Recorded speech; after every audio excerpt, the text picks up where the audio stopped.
Oftentimes when people are first learning about the field of cultural competence, they think their job is to learn about the food, the traditions, the holidays, the dress, the rituals, the religious customs of different cultures. And that stuff is important, but it's not the only part of cultural competence, and it's not the most important part.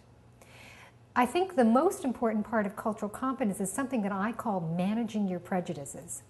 Everyone is prejudiced towards some other group of people for some reason.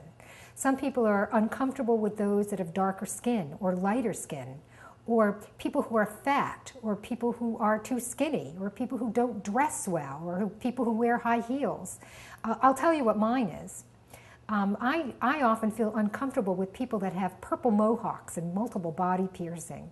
And in fact, when I come across someone like that, I feel really uncomfortable. And in fact, in the words of my 11-year-old daughter, they really creep me out. So when I'm asked to work with someone who is like that, I'm somewhat incompetent. I'm ineffective. It's hard for me to engage with them, to treat them fairly, to listen to what they have to say seriously. And I think that all of us will have some experience like that with some group of people. So what I tell people is that you will never get rid of that feeling towards another group of people. Perhaps if you were in psychotherapy for a number of years, you might feel more comfortable with someone that has purple hair, or that's very obese, or that wears high heels, or whatever it is, or someone who has darker skin or a funny accent. It may take you years to kind of get rid of that feeling. But what I tell people, in order to be culturally competent, what you need to learn to do is to manage the feeling, is to manage your prejudices. And that starts with being honest with yourself. You know, there's something about that group of people that I'm not comfortable with.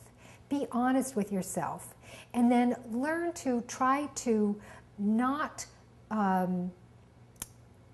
trust that feeling, or not pay attention to it when you're responsible for treating that person fairly, when you're responsible for listening to that person.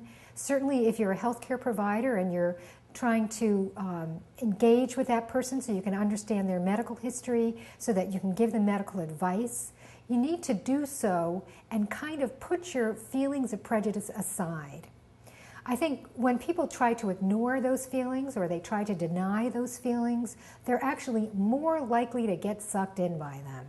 And it's better just to be honest with yourself. I don't like that group of people. I don't like people that have an accent, or I don't like people that have that color skin or dress that way.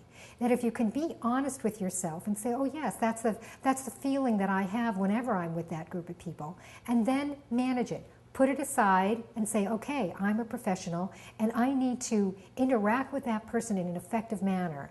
I need to get a full medical history from them. I need to talk with them about a diagnostic and treatment plan. I need to schedule an appointment. I need to talk with them about their health insurance status. Whatever it is, in a healthcare environment, you need to be able to engage with people, those you feel comfortable with, those you don't feel comfortable with. If it's a group of people that cause you to feel prejudiced, you simply have to manage your prejudices, put them aside, and try to interact with that person in an effective way anyway. So I'm going to prove some things to you. What I'd like you to do is look at this fellow, and I want you to tell me what your gut reaction is to him. Is he honest?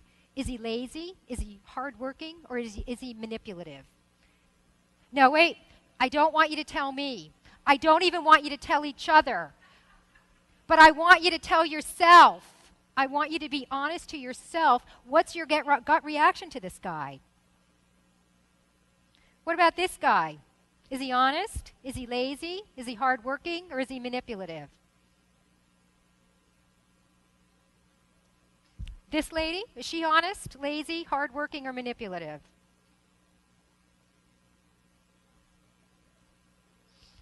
And last, what about this fellow?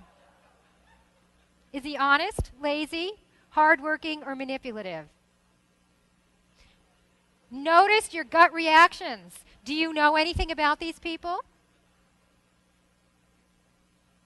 Do you know anything about where they went to school, what they do for a living, what their values are? No, nothing. All you're doing is you're just looking at them and you're making all kinds of assessments just based on what these people look like. So where do these come from? Where do prejudices come from? I'd like to tell you something about first impressions. There's no such thing as a first impression. Or let's say that you had all your first impressions before you were age 5, or in some cases before you were age 10. You already had your first impressions. All the impressions that you have now are at least second impressions. All of these people remind you of someone that you've known in the past, someone you've seen on TV, somebody that somebody told you, this person is X way, is like this, or the other person is like that, or you saw somebody on TV. So now when you're working with somebody, a coworker, a patient, someone that you see that reminds you consciously or unconsciously of somebody that you've met in the past, you're going to have a gut reaction. But remember, you're not reacting to the person in front of you. What you're reacting to is some experience that you've had in the past, someone that you've known, someone that you've seen on TV, something your mother told you about one of these people. That's what you're reacting to.